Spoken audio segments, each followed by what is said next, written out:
আমার বিবেচনায় এই ধরনের 1.5 বছর সময় বলার কথা কিন্তু জেনারেল ওয়াকারের নয়। তারপরেও তিনি যেহেতু বলেছেন, মনে হচ্ছে যে বর্তমান অন্তর্বর্তীকালীন সরকারের কাছ থেকে কিছু ইঙ্গিত তিনি পেয়েছেন। উদ্যোগ নিয়ে কাজ করলে কোনো কোনো ক্ষেত্রে তো বেশ কয়েকটা আছে, 6 মাস 1 বছরের মধ্যেই সম্ভব, কিন্তু দেশের স্থিতিশীলতা আনতে সেটি 1.5 বছর লাগবে কিনা আমার কিন্তু সন্দেহ হচ্ছে। ধন্যবাদ জানাচ্ছি, সঙ্গে সঙ্গে ধন্যবাদ জানাচ্ছি মেজর ওয়াদুদকে। তিনি একটি সুন্দর বর্ণনা দিয়েছেন।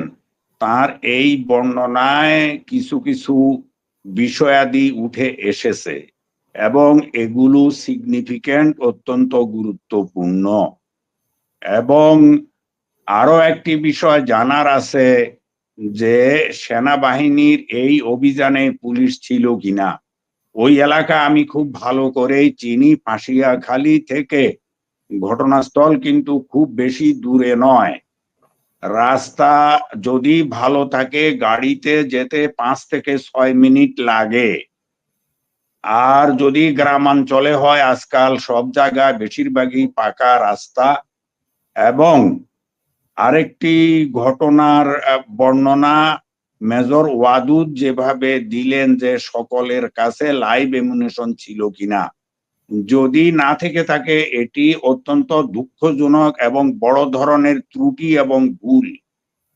এর পাশাপাশি লোকজন এমন কথা বলছেন, আমি যদ্দূর খবর পেয়েছি, সারাদিনই খবর নেওয়ার চেষ্টা করেছি, লোকজন পুলিশের দিকে আঙ্গুল তুলছেন। তাদের এই আঙ্গুল তোলার পেছনে কি রহস্য আছে, তদন্তে এটিও বের করে আনতে হবে। একজন কর্মকর্তা তানজিম সারোয়ার, আমি দুঃখ ভারাক্রান্ত হৃদয়ে তার আত্মার মাগফিরাত কামনা করছি। তিনি শাহাদাত বরণ করেছেন, তার পরিবারের প্রতি সমবেদনা জানাচ্ছি। সুষ্ঠু তদন্ত হোক এই আশাবাদ ব্যক্ত করছি এবং সেনাবাহিনী নিজেই যেন এই তদন্তটি করে সঠিকভাবে বের করেন এর রহস্য। এর পরবর্তী প্রশ্ন আপনি করেছেন যে 1.5 বছরের মধ্যে নির্বাচন। আমাদের সেনা প্রধান জেনারেল ওয়াকার এক সাক্ষাৎকারে এই কথাটি বলেছেন। আমার বিবেচনায় এই ধরনের 1.5 বছর সময় বলার কথা কিন্তু জেনারেল ওয়াকারের নয়। তারপরেও তিনি যেহেতু বলেছেন, মনে হচ্ছে যে বর্তমান অন্তর্বর্তীকালীন সরকারের কাছ থেকে কিছু ইঙ্গিত তিনি পেয়েছেন। আর 1.5 বছর যে বলা, এটা মানে এই নয় যে একেবারে কাঁটায় কাঁটায় 1.5 বছর, কম বেশিও লাগতে পারে। অন্তর্বর্তীকালীন সরকারের হাতে যে কাজ আছে, বিশেষ করে 5টি কমিশন গঠন করা হয়েছে, এই 5টি কমিশনের বেশিরভাগ অন্তত কোনোটাই খাটো করে দেখার কোনো সুযোগ নেই। একটাই পরে করলে চলবে, এটা হলো বিচার বিভাগ সংক্রান্ত, অর্থাৎ সুপ্রিম কোর্ট, হাইকোর্ট বিভাগ এবং অন্যান্য বিভাগ সংক্রান্ত কোন আইন আমাদের দেশে এখন পর্যন্ত হয়নি। এটি একটি মজার বিষয় এবং দুঃখজনক বিষয়। এটি হয়তো আরো কিছু সময় লাগতে পারে। অন্যগুলো 1.5 বছরের মধ্যে সারতে পারবেন কিনা, বিশেষ করে আমি পুলিশের কথা বলবো। পুলিশের উপরের দিকে তো বটেই, উপরের দিকে পরিবর্তন সহজে সম্ভব এবং বাইরে থেকে লোকজন সেখানে দেওয়া সম্ভব, বিশেষ করে সেনাবাহিনী থেকে অথবা সিভিল প্রশাসনে যদি এরকম চৌকস কর্মকর্তা থাকেন তাদেরকে ডেপুটেশনে দিয়ে উপরের পদগুলি পূরণ করা যায়। কিন্তু inspector and downwards, inspector, sub inspector, assistant sub inspector, constable, এই পদগুলিতে হয়তো সেনাবাহিনীর এরকম আছে কি জানি না, সেনাবাহিনী থেকে দেওয়া যাবে কিনা, তবে খুব যে দেওয়া যাবে, সেনাবাহিনীর এত জনবল এখানে করার মতো আছে বলে আমার মনে হয় না।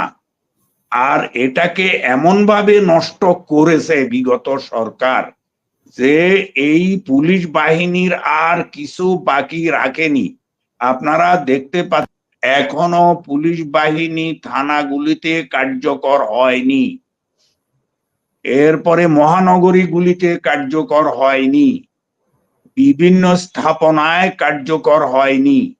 আর একটি উদাহরণ তো দেখতে পেলেন গত রাতের ঘটনা, যেটি চকরিয়ার ফাঁসিয়াখালীর এই লেফটেন্যান্ট তানজিম সরওয়ার যে শাহাদাত বরণ করলেন, সেখানেও পুলিশের ভূমিকা নিয়ে লোকজন প্রশ্ন তুলছে। তো এই হলো পুলিশের সার্বিক অবস্থা। তার আগের দিন ঠিক কক্সবাজারেই একজন সন্ত্রাসীকে গ্রেপ্তার করতে গেলে পুলিশের কাছ থেকে ওই সন্ত্রাসীকে ছিনিয়ে নেয়ার একটা বড় ধরনের চেষ্টা করা হয়েছিল, আসামিকে ছিনিয়ে নেওয়ার চেষ্টা। এটা কি কল্পনা করা যায় এখন? বাট এটা হয়েছে গতকাল। এরপরে নির্বাচন কমিশন সংস্কারের প্রশ্ন আছে। নির্বাচন কমিশন আইন বলতে সংবিধানে বলা থাকলেও কোনো আইন কিন্তু এখনো প্রণীত হয়নি। কেবলমাত্র দুটো আইন আছে, একটা হইল গণপ্রতিনিধিত্ব অধ্যাদেশ, যেই অধ্যাদেশে কেবল গণপ্রতিনিধিরা নির্বাচিত হবেন কিভাবে এটার মোটামুটি একটা ব্যাখ্যা দেওয়া আছে, কিন্তু গণপ্রতিনিধিদের দায়িত্ব কি, কর্তব্য কি, তাদের জবাবদিহিতা কি, কোথায় জবাবদিহি করবেন, কি কি কাজ তারা করবেন না, কি কি থেকে বিরত থাকবেন, কিন্তু সেটাও তো এইগুলি না। 1.5 বছর কি এটা লম্বা সময় না? মানে 1.5 বছরের মধ্যে এগুলো কি আসলে সম্ভব? আর উনি কি সেনা প্রধানের ভূমিকায় আছেন নাকি আসলে আমি সেই কথাটা রাষ্ট্রপ্রধানের আসতেছি, ভূমিকায়? সেই কথায় আসতেছি।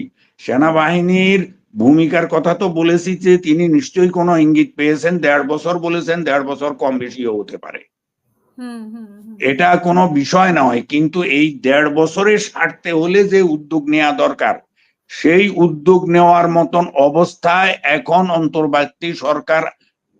অন্তর্বর্তীকালীন সরকার আসেনি এতগুলি কাজ করার মতো। এটা আসতেই আরো 6 মাস 8 মাস লেগে যাবে মোটামুটি একটা স্থিতিশীল পর্যায়ে আসতে। সংস্কারগুলির এই যে 6টা কমিশন, তারা আগামী 31শে ডিসেম্বরের মধ্যে তাদের রিপোর্ট জমা দেবেন বলে নির্দেশ দেওয়া আছে। পারবেন কিনা এটা একটা বিষয়, সবাই পারবেন কিনা সেটাও একটা বিষয়। এরপরে এটি প্রকাশ করা হবে, জনমত আহ্বান করা হবে, জনমত আহ্বান করে এই তাদের যে সুপারিশমালাগুলিকে পরিশীলিত করা হবে, সন্নিবেশিত করা হবে। তারপরে মহামান্য রাষ্ট্রপতির আগে অন্তর্বর্তী সরকারের তত্ত্বাবধায়ক সরকার ওনারা অনুমোদন দিলে পরে রাষ্ট্রপতি মহোদয় যখন চূড়ান্ত অনুমোদন দেবেন তখন এটা অর্ডিন্যান্স আকারে প্রকাশিত হবে, তখন এটা আইনে পরিণত হবে। এই হলো অবস্থা। তো এতে যথেষ্ট সময়ের প্রয়োজন হবে। যথেষ্ট বলতে 1.5 বছর নাও লাগতে পারে। উদ্যোগ নিয়ে কাজ করলে কোনো কোনো ক্ষেত্রে তো বেশ কয়েকটা আছে 6 মাস 1 বছরের মধ্যেই সম্ভব, কিন্তু দেশের স্থিতিশীলতা আনতে সেটি 1.5 বছর লাগবে কিনা আমার কিন্তু সন্দেহ হচ্ছে। আমার হইল এই বক্তব্য, এগুলি করতে হয়তো 1.5 বছরের মধ্যে হবে আলহামদুলিল্লাহ। 1.5 বছরের পরে নির্বাচন। ধন্যবাদ, পরের কথা পরে বলবো। অসংখ্য ধন্যবাদ আমাদের সাথে